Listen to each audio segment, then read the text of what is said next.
The breaking point. The Grand Assembly Hall floated in the darkness between stars, a monument to thousands of years of galactic commerce and power. Inside its crystalline walls, representatives from 623 species gathered to discuss matters of trade, territory, and profit. The air shimmered with translation fields that converted countless alien languages into comprehensible sound. Holographic displays showed trade routes, resource charts, and contract proposals that would determine the fate of billions. Ambassador Elena Torres sat in the human delegation area, her hands resting calmly on the smooth metal table before her. She had served as Earth's primary representative for 12 years, and in that time she had learned to hide her emotions behind a mask of diplomatic professionalism.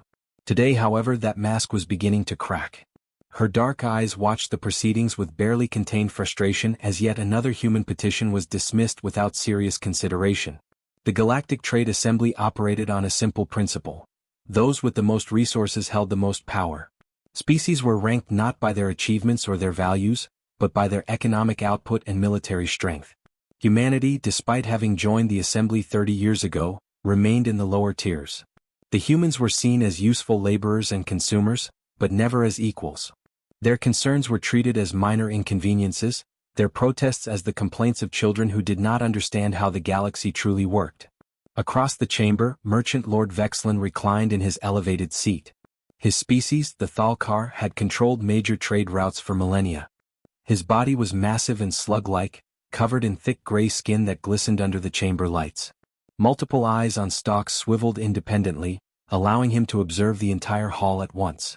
He had spoken against human interests more than any other council member, always with the same condescending tone that suggested humans should be grateful for whatever scraps they were allowed. High Executor Malseth called the session to order. She was a being of pure energy contained within a crystalline shell, her form shifting between colors as she spoke. Her voice carried the weight of ancient authority, the kind that came from a species that had been powerful when most others were still learning to make fire. The human delegation has requested time to present evidence regarding corporate violations in the Outer Rim territories, Malseth announced, her tone suggesting this was an unwelcome interruption to more important business. You may proceed, but be brief. Elena stood slowly, activating the holographic projector built into her table. Images materialized in the air above the assembly floor, three-dimensional recordings that showed the truth of what was happening in human-occupied space. The first images showed mining colonies, settlements where human workers extracted valuable minerals from asteroid fields and barren moons. Families lived in these places, entire communities built around the hope of a better future. Then the images changed. Destroyed habitats, their walls torn open to the vacuum of space. Bodies floating among the debris, frozen in their final moments. Equipment stolen, resources plundered, and not a single survivor left to tell what happened.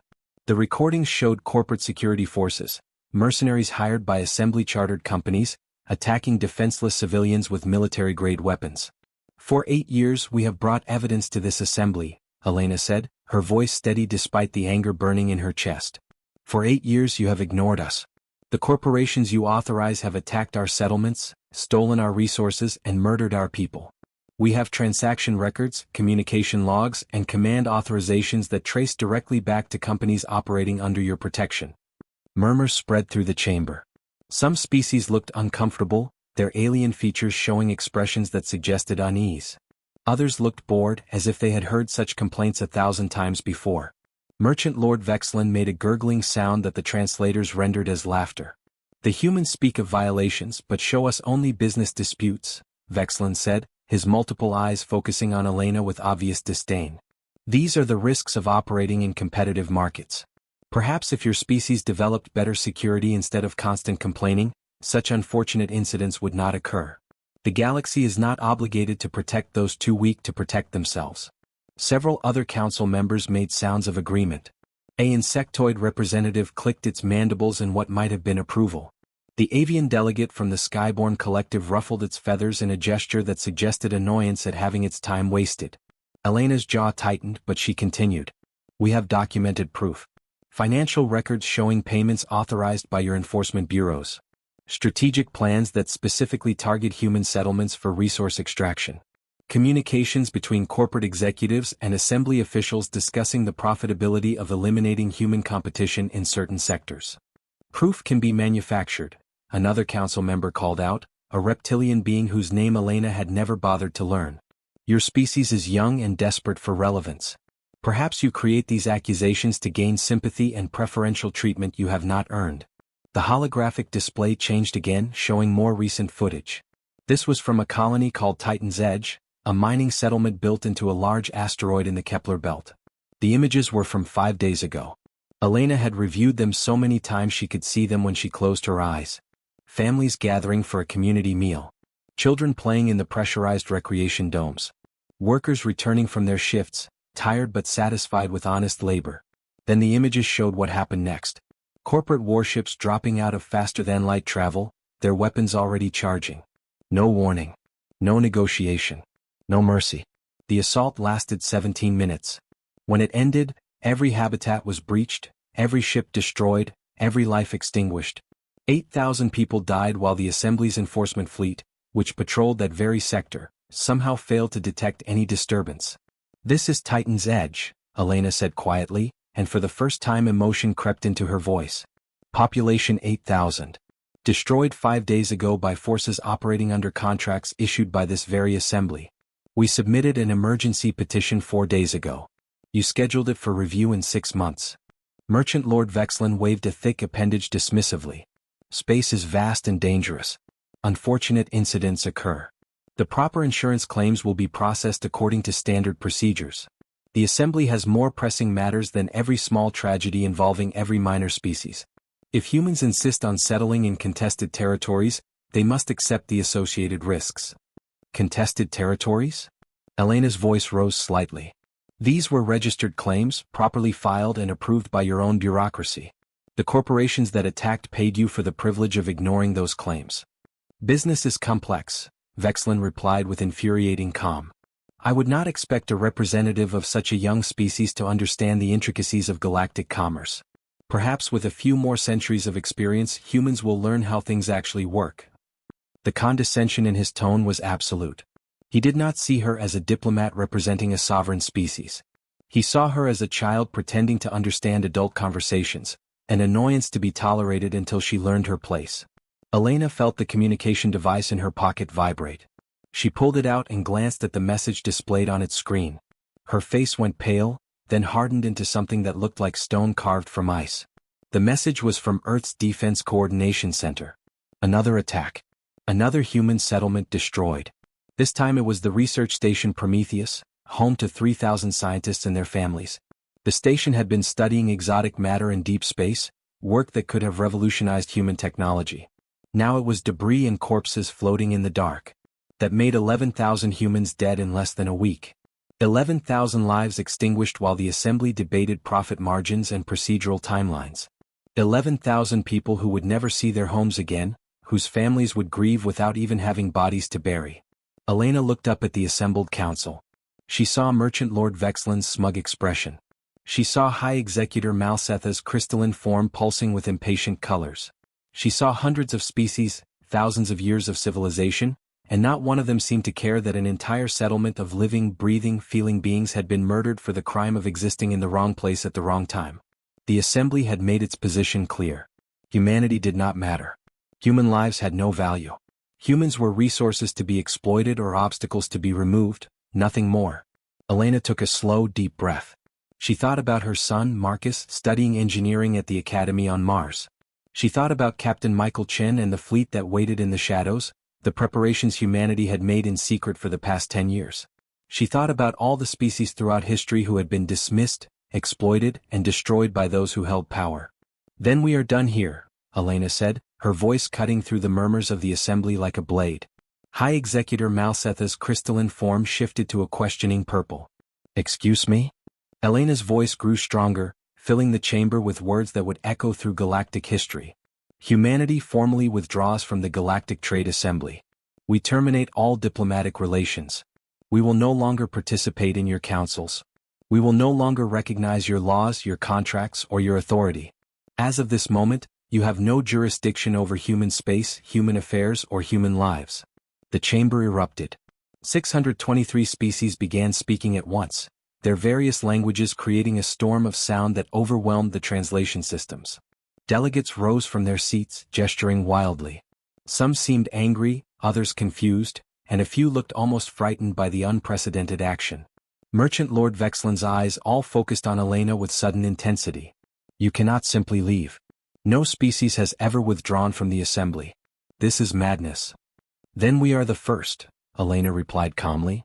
She began gathering her documents, moving with deliberate precision. High Executor Malsetha's voice boomed through the chaos. This is foolishness. You are acting like irrational children. If you leave this assembly, you leave the protection of established law. Your worlds will be open to any who wish to claim them. Your ships will have no safe passage. Your trade will collapse. Elena turned to face the High Executor directly. We do not need your protection. We never did. What we needed was justice, and you have made it abundantly clear that justice will never come from this assembly. You have shown us that we are not members of a galactic community. We are victims in a system designed to exploit us. She walked toward the exit, her footsteps echoing in the suddenly quiet hall. The other members of the human delegation rose and followed her. There were 5 of them in total, diplomats who had spent years trying to work within a system that had no interest in treating them fairly. Merchant Lord Vexlen's voice followed them, dripping with contempt. You will regret this. Your species will come crawling back within months, begging to be readmitted. And when you do, the terms will be far less favorable than what you have now. Elena paused at the massive doors that led out of the chamber. She looked back one final time, her gaze sweeping across the assembled species. No, Merchant Lord. You will regret that you never took us seriously. You will regret that you measured strength only in resources and weapons. You will regret that you confused our patience for weakness. The doors opened with a hiss of pressurized air. Elena and her delegation walked through them, and the doors sealed behind them with a sound of finality that seemed to echo forever. Inside the assembly hall, chaos reigned. Council members shouted over each other, demanding explanations, calling for votes, arguing about what this meant for their own interests. High Executor Malseth tried repeatedly to restore order, her crystalline form flashing through colors that indicated extreme agitation. Outside, Elena allowed herself one moment of uncertainty. Her hands trembled slightly as the weight of what she had just done settled onto her shoulders. She had just ended 30 years of diplomatic relations. She had walked away from the only system of galactic governance that existed. She had committed humanity to a path that could lead to prosperity or extinction, and there was no way to know which until it was too late to change course. But then she straightened her shoulders and walked toward the docking bay where the human transport ship waited.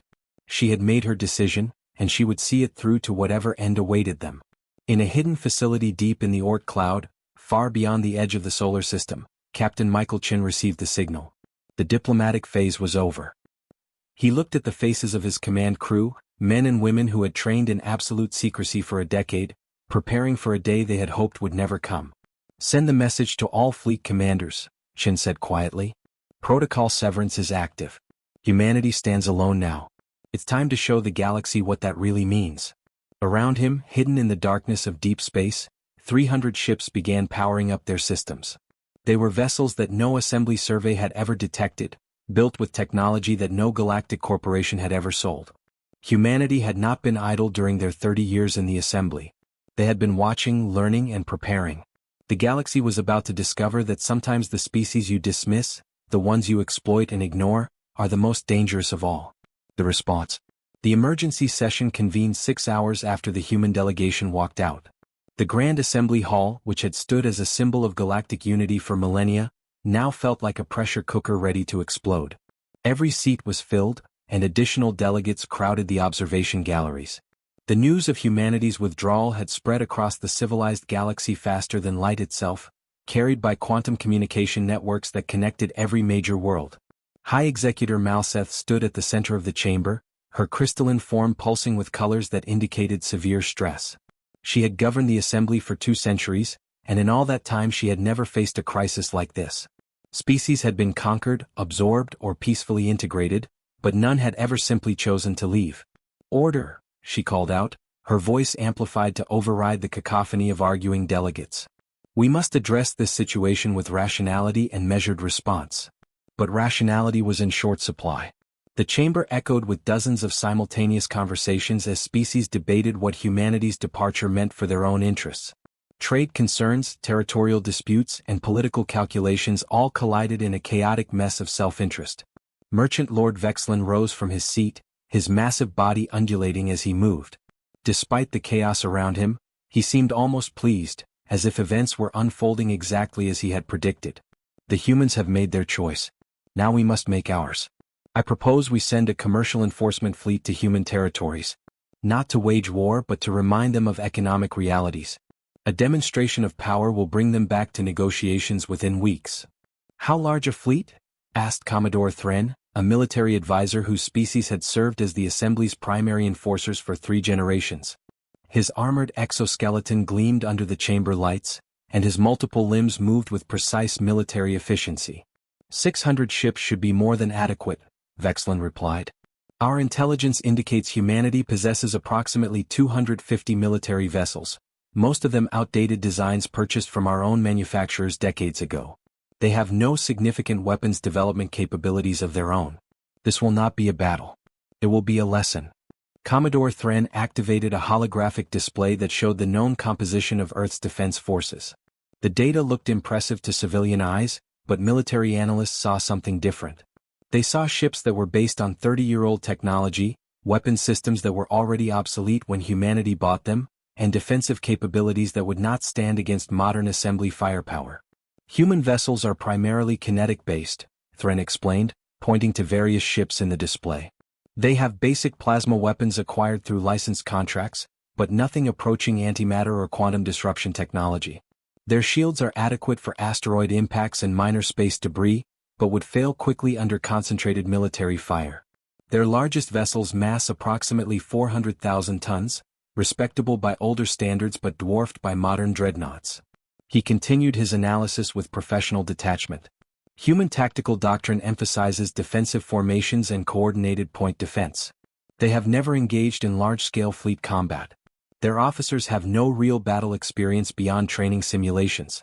Based on projected capabilities, I estimate complete human fleet neutralization within 4 standard weeks of engagement. Murmurs of approval rippled through the assembly. This was what they wanted to hear. The humans were overreaching, acting on emotion rather than logic. A show of force would remind them of their place in the galactic hierarchy. But not everyone was convinced. In a corner of the chamber, Envoy Dalma observed the proceedings with growing concern. Her species, the Quellan, had been minor members of the Assembly for centuries. They understood what it meant to be dismissed and underestimated. She had met Ambassador Torres several times over the years and had always found her to be methodical and calculating, not the type to make impulsive decisions based on emotion. May I speak? Dalma asked, her melodic voice cutting through the discussions. High Executor Malseth gestured permission.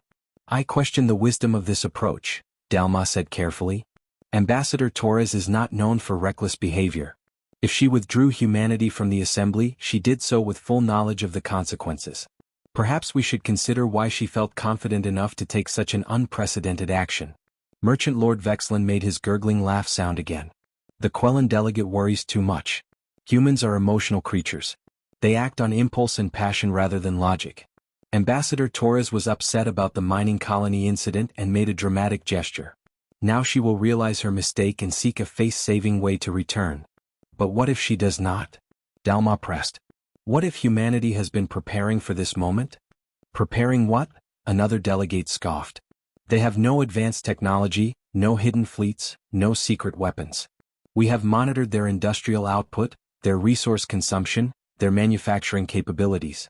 The numbers do not lie. Humanity is exactly as weak as our assessments indicate. Dalma wanted to argue further, but she could see it was pointless. The Assembly had made up its collective mind. They would send their fleet, humanity would capitulate, and the natural order would be restored. She quietly left the chamber and returned to her quarters, where she activated a secure communication channel that would be nearly impossible to trace. The message she sent was brief. They are sending 600 ships to your space. Commodore Thren leads the fleet. You have approximately 5 days before they arrive. She did not know if humans would receive the message or what they would do with it if they did. But she remembered the look in Ambassador Torres's eyes as she walked out of the assembly hall. That was not the look of someone who had acted impulsively. That was the look of someone who had carefully calculated every move and was ready for what came next. Back in the assembly, the vote was called. 539 species voted to authorize the enforcement fleet. 72 abstained. Only 12 voted against it. The decision was made with overwhelming support. Commodore Thren was given full operational command. He began assembling the fleet immediately, drawing ships from the Assembly's standing forces and supplementing them with corporate security vessels. It was an impressive armada by any standard. Heavy cruisers capable of leveling cities, destroyers with speed and firepower to hunt down smaller vessels, and massive dreadnoughts that could serve as mobile command centers. The crews boarded their vessels with supreme confidence. Many of them had served in enforcement actions before, putting down pirates or disciplining unruly colonies. This would be no different. Humans would see the fleet, realize their situation was hopeless, and surrender before any shots were fired. It would be over before it truly began. 5 days later, the fleet arrived at the outer edge of human-controlled space, a region known as the Border Reaches. Commodore Thren sat in his command chair aboard the dreadnought Absolute Authority, reviewing tactical displays and final preparations. Everything was proceeding according to plan. All ships report ready status, his tactical officer announced. Formation integrity at 100%. No hostile contacts detected. Excellent, Thren replied. Begin standard entry protocols. Activate all sensor arrays. I want complete awareness of everything in this system. The fleet moved forward in perfect formation, 600 vessels arranged in a pattern designed to demonstrate overwhelming force while maintaining defensive cohesion. Their sensors swept through space, searching for human ships, weapons platforms, or any sign of resistance. What they found was silence. Tactical report, Thren ordered. No contacts, sir. The system appears empty. No ships, no stations, no defensive structures of any kind. Thren frowned. This was unexpected. Intelligence had indicated at least a dozen human military outposts in this region. Expand sensor range. They may be hiding behind planetary bodies or in asteroid fields. The sensors pushed further, their quantum arrays capable of detecting even stealth vessels within light hours. Still nothing. Sir, the communications officer called out. We are receiving a transmission. Audio only. Play it, Thren ordered. A human voice filled the command deck, calm and professional. Assembly Fleet, this is Admiral Katerina Volkov of the Earth Defense Forces. You have entered sovereign human territory without authorization. You are ordered to withdraw immediately. Laughter rippled across the bridge. One voice ordering 600 ships to retreat. The absurdity was almost charming. Thren activated his own transmission. This is Commodore Thren commanding the Assembly Enforcement Fleet. I am authorized by the Galactic Trade Assembly to ensure compliance with commercial law. Your withdrawal from the Assembly was illegal and void. You will stand down all military forces and allow Assembly representatives to board your vessels for inspection. There was a pause before the human voice responded. Commodore, I am giving you one final warning. Leave our space now or we will remove you by force. You and what fleet? Thren asked, unable to keep the amusement from his voice. Our sensors detect no military presence in this entire sector. Are you planning to remove us with harsh language? No, Admiral Volkov replied. We are planning to remove you with this. The tactical display lit up with warnings. Hundreds of new contacts were appearing, materializing out of empty space as if they had been created from nothing. But they had not been created. They had been there all along, hidden by stealth technology so advanced that assembly sensors could not detect them until they chose to reveal themselves. Thren leaned forward, staring at the display in disbelief. 300 ships now surrounded his fleet. They were not the outdated vessels intelligence had reported. These were new designs, sleek and deadly, with energy signatures that made no sense according to any known technology. How? Someone whispered on the bridge. Admiral Volkov's voice came through again. You assumed we were weak because we bought your old technology 30 years ago. You assumed we learned nothing in that time. You assumed we were exactly what you wanted us to be. That was your first mistake, Commodore. Your last mistake was coming here. All ships, battle formation, Thren barked. Raise shields and charge weapons. Target the nearest. He never finished the order. The human fleet fired first. What came from their weapons was unlike anything the assembly forces had encountered. Beams of coherent energy that seemed to fold space itself, passing through shields as if they did not exist. Kinetic projectiles accelerated to impossible velocities, moving so fast that point defense systems could not track them. And missiles that did not explode on impact but instead released cascading fields that disrupted the molecular bonds of whatever they touched. In the first 10 seconds of combat, 23 assembly ships were destroyed.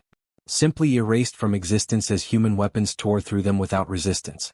Return fire, Thren screamed. All ships return fire now. The assembly fleet opened up with everything they had. Energy beams, plasma torpedoes, missile barrages, and kinetic rounds filled the space between the fleets. It was enough firepower to destroy a moon. The space around the human vessels erupted in explosions and energy discharge.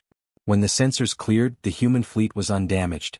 Not a single ship showed any sign of damage. Impossible, Thren's science officer gasped. Their shields, they are not just blocking our weapons. They are dispersing the energy across multiple dimensional layers. Our weapons are only hitting one layer at a time. We would need to recalibrate every weapon system on every ship to even have a chance of penetrating their defenses. How long would that take? Weeks. Maybe months. They did not have weeks. They did not have minutes. The human fleet moved with precision that spoke of extensive training and flawless coordination. Each ship knew exactly where to be and when. They targeted assembly vessels with calculated efficiency, prioritizing command ships and heavy cruisers. Every shot found its mark. Every target died. Commodore Thren watched his fleet die around him. Ships he had commanded for years, crews he had trained personally, all of them burning and breaking apart under human fire. The assembly forces tried to adapt, tried to find weaknesses in the human formations, but there were none. It was not a battle. It was an execution. "Sir, we have lost over 200 ships," the tactical officer reported, his voice shaking. "Another 50 are critically damaged. The fleet is breaking apart." Thren looked at his displays and saw the truth he did not want to accept. They could not win this fight. They could not even survive it. "All ships," he said, his voice hollow. "Emergency withdrawal. Scatter formation. Get to minimum jump distance and activate hyperdrives. Retreat. Retreat now." The surviving assembly ships broke formation and fled in all directions, desperately trying to put enough distance between themselves and the human fleet to safely jump to hyperspace. Some made it. Most did not. The human vessels pursued with relentless efficiency, picking off fleeing ships one after another.